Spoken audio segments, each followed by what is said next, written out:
Hola a todos, buenas tardes. Hoy vamos a empezar con la tutoría número 4, lo que sería la cuarta de este mes, la cuarta de esta tercera evaluación, porque, como sabéis, la semana pasada no tuvimos clase, pero fuimos adelantando el contenido de las tutorías que nos tocaban dar en los días anteriores. Entonces, la semana pasada, que deberíamos haber dado el tema 3, Renacimiento, pues bueno, digamos que lo recuperamos en la anterior, ¿vale? O sea que hasta ahora vamos en fecha, vamos bien de tiempo, y si vais estudiando mes a mes todo lo que aquí ahora vemos, llegaréis con mucho tiempo y con tiempo de sobra al examen de la tercera evaluación, ¿vale? Entonces, bueno, vamos a empezar hoy con el barroco, ya que la semana anterior lo dejamos en el Renacimiento, y os dije que íbamos a entrar en un periodo, pues el más brillante de nuestra literatura, el llamado Siglo de Oro, y que, bueno, pues este tema es especialmente interesante y además es importante porque, como os digo, constituye un periodo de esplendor y de bonanza para las letras españolas. Entonces, bueno, vamos a empezar viendo un poco el contexto histórico, como siempre hacemos. Como veis, las partes de este tema en el índice que tenemos delante, pues como siempre, una pequeña introducción, las características de la literatura de este periodo, y luego pasaremos por los géneros literarios, novela lírica y teatro, viendo también los autores más importantes y las obras que debemos conocer de cada uno de estos géneros literarios. Como os decía, la introducción la encontramos aquí en ese pequeño contexto, en esa pequeña referencia a la historia que siempre hacemos al inicio de cada tema. El barroco fue un periodo en el que, bueno, pues como en todos los de la literatura, los acontecimientos sociales, políticos y económicos influyen en el arte y en la literatura, al igual que en otros periodos que hemos ido viendo. El siglo XVII fue para España un tiempo de grave crisis política, militar, económica, social, en todos los órdenes, y que además terminó por convertir el Imperio Español en una potencia, pues, de segundo rango, de segunda división dentro de Europa. Sabemos, como decimos aquí, bueno, pues que la exaltación de la vida humana, típica del Renacimiento, desaparece, dando paso a una conciencia pesimista y desengañada de la realidad en el barroco, debido sobre todo a esa pérdida de hegemonía de España en Europa, a esa crisis en la agricultura, en el comercio, en fin, a esa pobreza generalizada que se instauró y se quedó a vivir en Europa y que arrolló un poco con el modo de vida de toda la gente que normalmente había disfrutado, bueno, pues de otras comodidades. Entonces, de inicio, el periodo es desolador. Históricamente es desolador, ¿vale? En política exterior, como os decía, pues tenemos muchísimas contiendas abiertas, sobre todo eso, que perdemos muchas de las provincias que eran españolas, pues las perdemos en el extranjero, y además nos vemos inmersos en guerras como la de los 30 años, en la que España sufrió graves derrotas militares, invirtió muchísimo, pues no solamente estamos hablando de dinero, no solamente hablamos del plano económico, sino también de personal, de gente que tuvo que ir a luchar y que en esas derrotas evidentemente pues no tuvo la mejor de las suertes. Además, Francia aprovechó la debilidad militar española y comenzó una presión sobre España para expandirse sobre los territorios. Bueno, en fin, perdimos nuestras posiciones en Europa y el imperio español como tal perdió su nombre, porque ya no éramos imperio, sino nación y de, pues como os decía, de segundo orden. En fin, esta crisis contrasta de lleno con la literatura, porque si socialmente o económicamente estamos completamente en baja forma, realmente la literatura es todo lo contrario. Es una época en la que las letras cobran protagonismo, y entonces para estudiar este periodo podemos acordarnos de esa contraposición, de ese contraste entre la realidad y la literatura, ¿vale? Así podemos acordarnos y siempre que nos pregunten por el contexto del barroco diremos que era desolador, mientras que su literatura pues brillaba más que nunca y por eso era llamada del siglo de oro. Bien, como os decimos aquí, la literatura barroca se caracteriza por una proliferación de autores que presentan estilo, temática y vocabulario pues particulares, ¿no? Así vamos a conocer y van a ser muy sonados los nombres de Góngora, de Quevedo, de Lope de Vega, en fin. Son autores que tienen una vida y unas obras muy características y que su estilo y su valía como autores han sido reconocidas a lo largo de los siglos. Las principales características de esta literatura barroca, así en general, es, por un lado, la transformación del lenguaje. Como decíamos en el Renacimiento, en el tema pasado, predominaba la sencillez. En cambio, en el barroco se buscan expresiones muy complicadas, muy artificiosas, que hablan de sentimientos, bueno, profundos, oscuros, enrevesados, en fin. Para ello, para llegar a esa oscuridad, a ese enrevesamiento, se usan continuamente figuras literarias, metáforas, elipsis, antítesis, paradojas, todas las que se nos ocurran van a tener cabida en este periodo. Además, habrá una gran variedad de vocabulario. Una de las diferencias más destacadas de la literatura barroca frente a la de la época anterior es eso, la utilización de un lenguaje muy complejo y muy artificial. Además, tenemos que hablar de dos vertientes, de dos corrientes barrocas, que son el conceptismo y el culteranismo. Ambas, bueno, pues se basan en ese retorcimiento del lenguaje, en esa vuelta de tuerca que se le da a lo que queremos decir. Y, por ejemplo, el conceptismo se basará en el contenido como punto de partida, quiere decir mucho con pocas palabras, o sea, ideas muy concisas, pretendiendo llamar la atención del lector mediante juegos de palabras. El culteranismo, bueno, pues podría ser considerado una corriente del conceptismo, pero de lo que se trata en realidad es de todo lo contrario, porque a través de ella se quiere conseguir desplazar a los lectores que no tengan un mínimo nivel cultural, es decir, es una poesía que se hace incomprensible al público ordinario, solamente pueden entenderla aquellos que tienen una formación elevada, ¿no? Por eso se llama culteranismo, porque hace falta un nivel cultural, una cultura pues, bueno, pues muy elevada, ¿no? Y teniendo en cuenta que en esta época el analfabetismo era la nota predominante, pues imaginaos, esta poesía la podían leer y entender muy pocas personas. Bueno, los temas principales que reflejan ese pesimismo, pues como sabéis van a ser los de siempre, la lucha por la vida, la vulnerabilidad de la vida humana, la muerte, el caos, el desengaño, el concepto de que no hay salida ante esta decadencia. Bueno, pese a todo ello, como os decía, hablamos del siglo de oro, hablamos de la mejor época o la época más reluciente de toda nuestra literatura y bueno, pese a todo, como veis, hasta en los momentos más complicados podemos ver la luz y nunca mejor, bueno, nunca mejor dicho, ¿no? En el peor momento histórico tuvo lugar el siglo de oro. Bueno, aparte de todo esto que os contaba antes de pasar a la novela, quiero hablar de bueno, también la situación social que vivía España, para que comprendáis un poquito mejor el entorno. Aunque no venga en el tema, pero yo creo que es importante que lo sepamos. En el siglo XVII, porque no os olvidéis que el barroco, aunque no lo ponga en el tema, tenéis que saberlo, estaríamos hablando de finales del XVI y finales del XVII, o sea, estaríamos hablando que está a caballo entre el siglo XVI y XVII, ¿vale? Este periodo. Entonces, en el XVII, que es donde cobra ya una importancia y una consistencia el barroco, España sufrió una crisis demográfica gravísima. Se expulsaron, tened en cuenta, los moriscos. La mortalidad que provocaban las continuas guerras, el hambre, la peste y demás, era también muy elevada, con lo cual la sociedad española del XVII estaba, bueno, realmente extinguida, o sea, estaba realmente recortada, para que me entendáis. La nobleza y el clero conservaban tierras y privilegios, ¿no? Por su posición. Mientras los campesinos son los que sufren la crisis, el hambre, las pestes, las epidemias, en fin, todas estas miserias.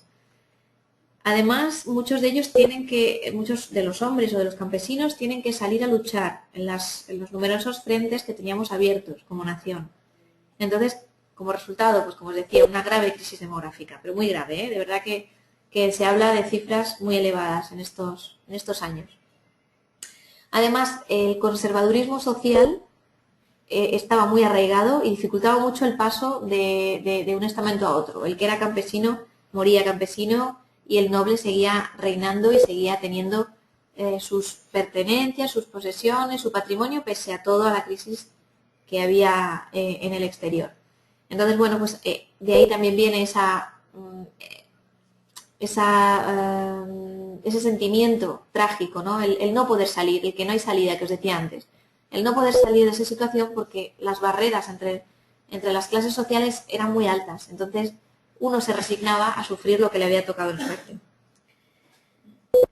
El barroco es una época contrapuesta al Renacimiento y que destaca por un siempre presente sentimiento de desconfianza, ¿no? De pesimismo, de desengaño. Por lo tanto, estos serán algunos aspectos de esta época literaria. Para que resumamos un poquito, socialmente vemos caída demográfica, estructura social muy rígida, la burguesía además no tiene suficiente dinero para crear industria, hay un empobrecimiento general, muchas subidas de impuestos, bancarrota en el Estado, ¿vale? En los aspectos económicos igual, hay un contraste muy elevado, no hay clase media, hay un contraste entre los ricos y los pobres y hay una escasez importante de mano de obra, porque la mayoría de la población no trabajaba, los nobles no trabajaban, el clero tampoco, muchos hombres tenían que marchar al frente, con lo cual tampoco se podía sacar adelante un cultivo, una cosecha, porque no había mano de obra suficiente. Entonces, ¿qué aumenta? Pues la mendicidad, los pícaros, los vagabundos, y aumenta también, pues eso, el pesimismo y el escepticismo de la época. Bueno, pues en contraposición, como decíamos, y ya entrando directamente en el tema de los géneros literarios. En el siglo XVII, todas estas tragedias coinciden en España con un brillante periodo literario. Estéticamente, el barroco, en líneas generales, se transforma o se traduce en la complicación de formas y predominio del ingenio y el arte sobre la armonía de la naturaleza, que era lo que el Renacimiento planteaba. Como os hablaba antes, tendremos que tener en cuenta el culteranismo y el conceptismo, pero bueno, es simplemente con la idea que quiero que os quedéis, es con la de complicación de las formas y bueno, pues expresión exagerada de todo lo que tenía que ver con los recursos literarios, ¿vale? Es decir, es una acumulación de recursos literarios en una sola composición, ¿vale? Bien, los géneros más importantes, pues no podríamos hablar de un género literario mejor que de otro para esta época, porque durante el barroco se desarrollan los tres, la novela, la lírica o poesía y el teatro. O sea, los tres tienen una importancia elevadísima. Vamos a empezar con la novela, que es el primero que nos recomienda nuestro temario. La novela durante el barroco, bueno, el género de la picaresca se desarrolla con más intensidad que en el Renacimiento y el autor más destacado sería Quevedo. El Buscón de Quevedo es aquella obra que tiene mucho que ver con el Lazarillo de Tormes, pero que tiene algunos matices y no tendrá ese final que tenía Lazarillo, no tendrá el mismo tono de sorna, será un tono mucho más pesimista, mucho más, bueno, mucho más negativo si queréis, ¿vale? Pero bueno, si queréis estudiarlo y quedaros con la idea, efectivamente el Buscón de Quevedo es también un pícaro y se puede asemejar en cierta manera al Lazarillo de Tormes. También se cultivará la novela pastoril, como os decimos aquí, y además aparecerá la Dorotea de Lope de Vega, aunque el máximo exponente universal de la prosa barroca lo encontraremos en el Quijote. El Quijote, bueno, aquí tenéis una reseña, aquí tenéis una buena mención a esta obra y creo que es importante darle un repasito y que vosotros lo estudiéis porque, bueno, es una de nuestras obras más representativas y es de obligado conocimiento. Como sabéis, el ingenioso hidalgo de Don Quijote de la Mancha es una de las obras narrativas más importantes de la literatura española y ha sido traducida a muchísimos idiomas. Aquí decimos a todos, pues prácticamente sí, a todos. Es una novela realista, ya, bueno, pues que se asemeja mucho a la novela moderna y que mezcla lo real y lo imaginario. Los personajes y las experiencias tendrán un reflejo al detalle de la vida de la época. Se publicó a principios del siglo XVII en dos partes, la primera en 1605 y la segunda en el 1615. Bueno, la estructura de la obra es clara, siempre se ha dividido en tres partes. La primera comprenderá los 6 primeros capítulos y en ellos se relatará como un hidalgo manchego, que es este hombre ya de avanzada edad, caerá en la locura causada por la lectura de libros de caballerías. Entonces, él considerará que es un caballero andante y que deja su hogar para buscar aventuras y al final volverá, cuando acabe toda esta aventura, volverá a su casa maltrecho y bueno, apaleado, ¿no? Como dice aquí. En esta segunda parte, Don Quijote decidirá volver a recorrer los pueblos en busca de nuevas experiencias, siempre movido por esos ideales de bien y de justicia, ¿no? De hacer el bien y de imponer la justicia. Aparecerá Sancho en esta segunda parte, que será su escudero, y igualmente volverá a casa engañado por unos vecinos suyos que salen a buscar. En la última parte, en la tercera, Don Quijote convencerá a Sancho para volver a salir, a escapar juntos en busca de aventuras, y después de muchas andanzas terminará con la muerte del protagonista, de Don Quijote. Bueno, los personajes, como ya imaginaréis, pues son Don Quijote y Sancho los principales, y luego ya habrá una gran variedad de personajes secundarios que van a, completar y complementar esta obra que es tan representativa. El estilo que maneja el Quijote, que maneja Cervantes en este Quijote, bueno, pues intenta dar una visión equilibrada de la realidad, aunque alterna la locura con la sensatez. En general, en líneas generales, el Quijote es bastante sencillo, tiene un lenguaje llano, culto, aunque a veces utiliza el lenguaje más elevado, según el personaje que hable y según el personaje que en ese momento tenga que intervenir. Hay cierta comicidad, algunos autores consideran que es una continua parodia, donde caricaturiza los acontecimientos típicos de las novelas de caballerías que han sido las más importantes en los siglos anteriores. Entonces, bueno, es una obra muy bonita que podéis leer en fragmentos. Yo os colgaré en el campus algún fragmento del Quijote, y sí que es verdad que es muy extensa para leerla de una vez o para leerla toda de seguido, pero podemos acercarnos a ella por capítulos. Ya que está dividida en capítulos, se agradece porque uno se puede acercar a esta obra, pues eso, en el orden que prefiera y por capítulos. Os la recomiendo y ya os digo que os colgaré en el campus algún fragmento para que podáis acercaros a ella. Bueno, el segundo género literario más importante sería la lírica, la poesía. La primera generación de poetas del barroco se dedicará a elaborar los villancicos, que así es como los llamaban, influidos por temas y estilo de las canciones populares. Esos villancicos sirven de soporte o de base a la posterior aparición de los poemas satíricos que estarán escritos sobre todo por Góngora y por Quevedo. Como veis, Quevedo es uno de los autores que participa en varios géneros literarios, en la novela y ahora le vemos en la lírica.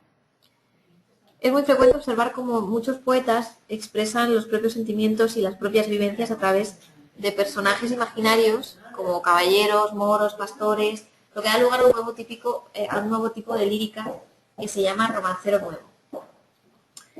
Bueno, pues muchos autores son los que cultivan este tipo de poesía y otros muchos van a cultivar esa poesía que trata sobre el mundo de la delincuencia, de la prostitución, el malvivir de las calles, de las clases, en fin, que van a atender a esa decadencia de la que es testigo pues, casi todo el mundo.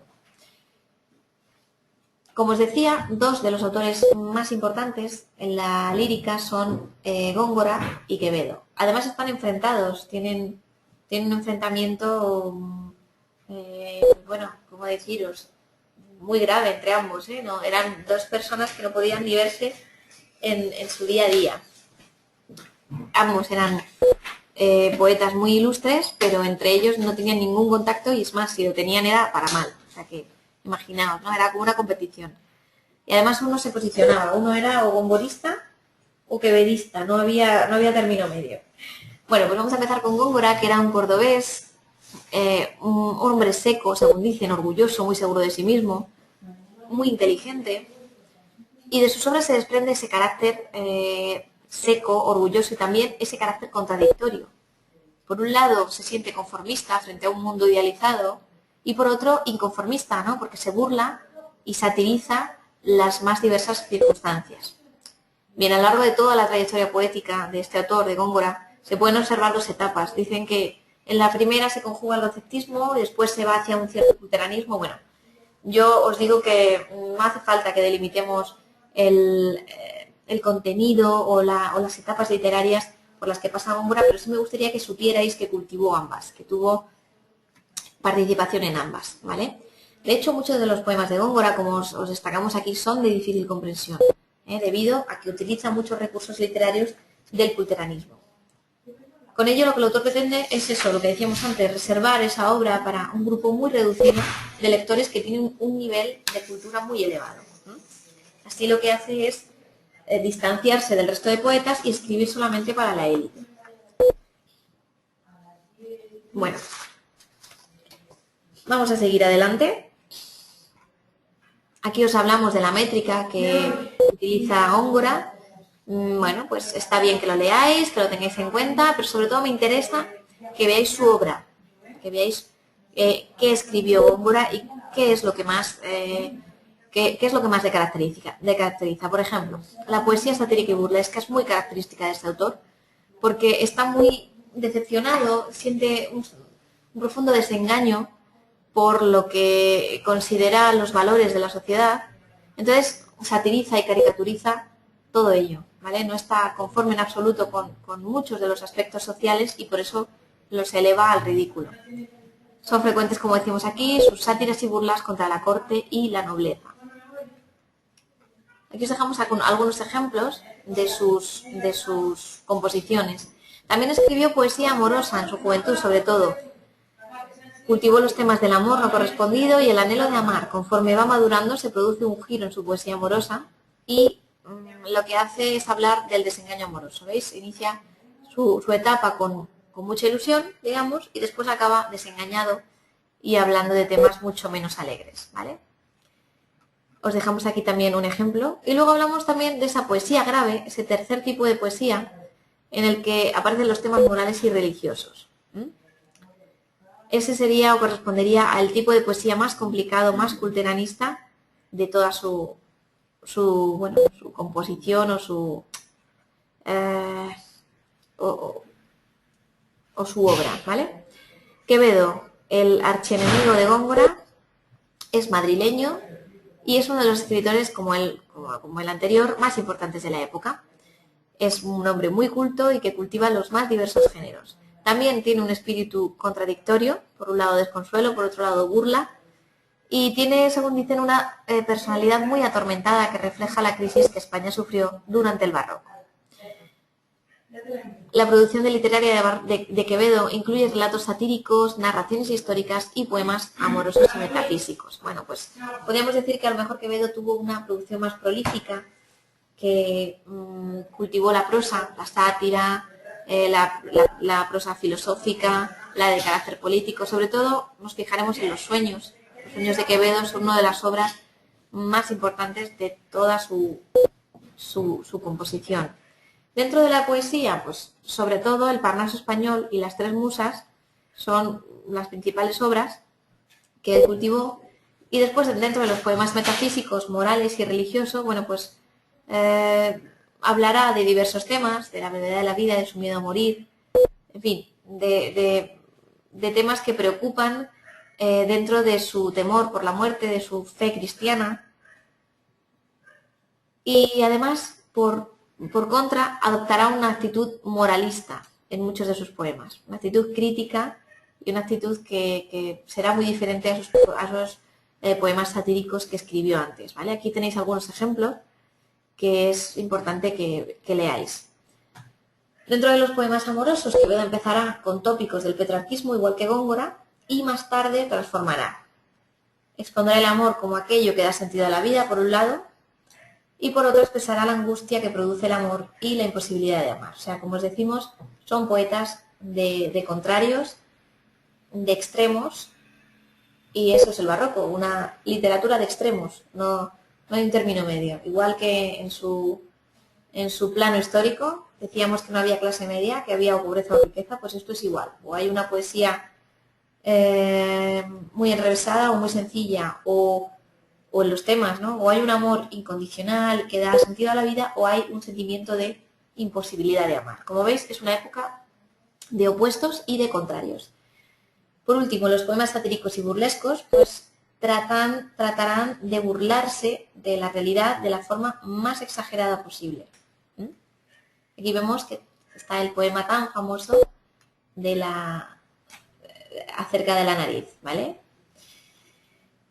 Bueno, el estilo. Dicen que es un virtuoso del idioma. Los más eruditos apuestan a que su prosa y su poesía, sobre todo, es mejor que la de Góngora. En fin, eso ya va en gustos, pero sí que es verdad que la expresividad y la fuerza de los poemas de Quevedo vienen dadas por eso, por el uso de figuras, antítesis, juegos de palabras, paradojas, todo tipo de recursos estilísticos. La métrica, bueno, predominará sobre todo el soneto, como en casi todo este periodo literario, aunque también escribiría silvas, canciones, décimas, redondillas, etc. Bueno, en el teatro nos queda hablar de dos personalidades muy importantes, Lope de Vega y Calderón de la Barca. El teatro, como decimos aquí, surgió en el pueblo mediante la representación de obras escritas y en este periodo del barroco el teatro popular sigue cultivándose y consigue atraer la atención de la realeza. Lo más característico del teatro será la comedia nacional, que será la que cultive sobre todo Lope de Vega. Este autor es madrileño y precursor del género de la comedia, como os digo, en la que se advierte su gran naturalidad. Bueno, es un defensor de valores morales, religiosos y políticos, pero sobre todo lo hace desde ese plano cómico que le ofrece el escenario. Respeta las distintas clases sociales de la época sin criticarlas y exalta las grandezas de España. Fue un autor aclamadísimo, los teatros se llenaban si la obra era de Lope. No se sabía el título, no se sabía el argumento, pero si la obra era de Lope, el teatro estaba lleno. El teatro, la corrala, el corral de comedias o lo que tocara, según la clase social. Es un autor muy prolífico. Ha escrito alrededor de 1500 comedias. Imaginaos el volumen tan extenso de esta obra que ofrece una muestra de la grandeza del ingenio de este autor. Le llamaban el fénix de las comedias, le llamaban, bueno, pues el mejor autor teatral y por algo era así. Escribió muchísimas comedias, como decimos aquí, las más importantes, El perro del hortelano, La dama boba, La buena guarda, El caballero de Olmedo, bueno, son muchísimos los nombres que podemos citar. Sobre todas ellas prevalecerá Fuente Ovejuna, cuya lectura, como os decimos aquí, recomendamos, o al menos recomendamos que leáis algún fragmento, porque realmente reúne lo colectivo con lo privado y reúne un poco esas dos tipos de búsqueda. De búsqueda, por un lado, el protagonista colectivo, toda una comunidad de personas, y por otro lado busca el individualismo del héroe, el carácter político de la obra, en fin. A mí me parece que, igual que os decía antes con El Quijote, Fuente Ovejuna es otra de esas obras obligadas para ir leyendo poquito a poco o en fragmentos y bueno, pues acercarnos a este autor. Como hemos hablado de que la comedia es uno de los géneros más importantes del teatro, vamos a hablar aquí de los principales rasgos de la comedia. La comedia clásica del siglo XVI se dividirá en 3 actos, que será planteamiento, intriga o nudo y desenlace. El tipo de comedia pues se caracterizará por presentar esos 3 actos y además por presentar gran diversidad de acción. Como mínimo aparecerán 2 ambientes, por un lado el de la clase social más elevada y por otro el de la clase social más baja. Además se presentará gran variedad respecto a las unidades de lugar y tiempo, que antes eran intocables y ahora, bueno, pues se pueden desarrollar las historias en varios años, en varios lugares, en fin, hay mucha más libertad. Se alternará lo trágico con lo cómico en la misma obra y en cuanto a la métrica, bueno, pues se empleará el romance sobre todo, los tercetos, las redondillas, cada tipo de escena tendrá asociado su tipo de estrofa. Los temas principales de la comedia, pues los que más interesan al público serán los históricos, los religiosos, los costumbristas, estos sobre todo, en relación tanto a la vida urbana como a los relativos a las costumbres de la sociedad. También los de honor y honra serán los argumentos estrella de estas comedias. Y bueno, los personajes sobre todo se centrarán en varios planos, como os digo, por un lado el galán, que será el representante de las clases más altas, y el gracioso, que será el de las clases más bajas. Aparecerán unidos, bueno, pues como os decía, esa unión de contrarios, y también se unirán la dama y la criada. La dama, representante de las clases altas, y la criada, confidente, cómplice, pero perteneciente a las clases más bajas. Bueno. El estilo, pues Lope de Vega destacará por su gran naturalidad, su estilo sencillo que considera que puede llegar a todos los públicos y de hecho de ahí viene su éxito, porque llega tanto al público más elevado y sobre todo al pueblo llano. Por otro lado, y ya en otra época, mucho más avanzada, tenemos a Pedro Calderón de la Barca. Al igual que el autor anterior, también es madrileño, y es un hombre que, es un autor, mejor dicho, que siempre va a buscar una visión moral a la vida. De ahí que La vida es sueño es su obra estrella. Es un protector a ultranza de los valores tradicionales y piensa que cada uno vivimos la vida que nos ha tocado y que debemos soportarla o vivirla como mejor podamos, con entereza. Es una vuelta un poco a los ideales del medievo, con lo cual no tiene nada que ver con Lope, aunque tuvo también muchísimo éxito. Hay comedias de enredo, sobre todo entre sus obras, La dama duende, La casa con dos puertas malas de guardar. Hay dramas muy famosos como La vida es sueño o El alcalde de Zalamea. Y hay temas de honor y venganza, como en el anterior caso El médico de su honra y El pintor de su deshonra. Además hay obras de temas religiosos. Sobre todo estaremos hablando aquí de los autos sacramentales. Son los más importantes. Dentro de la producción literaria, estos son los más importantes de Calderón. El estilo, pues podemos hacer referencia a dos épocas, una en la que se puede observar la influencia clara de Lope de Vega y la segunda, que es la más importante, en la que hay una madurez un poquito mayor y en la que prefiere lo ideológico y lo simbólico. O sea, se inclina un poquito más hacia ese conceptismo que hablábamos antes.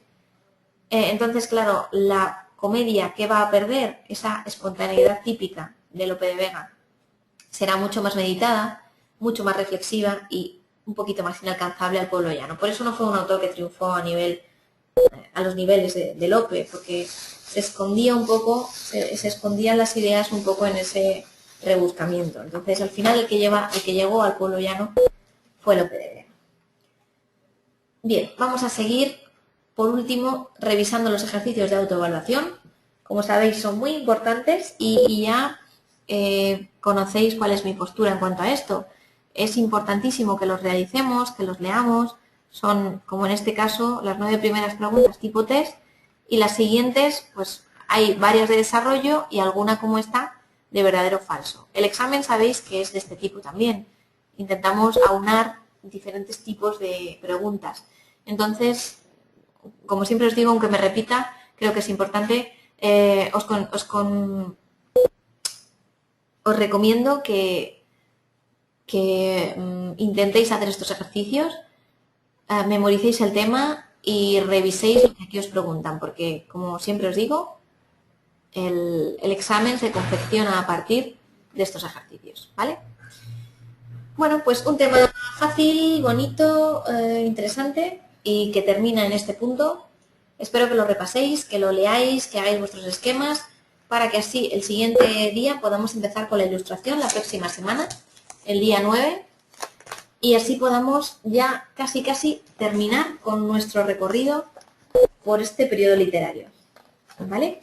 Ya solamente nos quedaría ver la ilustración, el tema 5, y el comentario de texto. Vamos a ver un poquito cómo acercarnos al comentario y cómo realizar un buen comentario de texto. Bien, pues nada más, con esto acabamos y espero que os haya resultado interesante y que podáis estudiarlo esta semana y darle un repasito. Si tenéis alguna duda, podéis contactar conmigo, ya sabéis, a través del campus, por teléfono, como prefiráis. Y bueno, yo estaré encantada de ayudaros a resolver cualquier duda que se os plantee. Sin más, muchas gracias a todos y nos vemos en la próxima clase.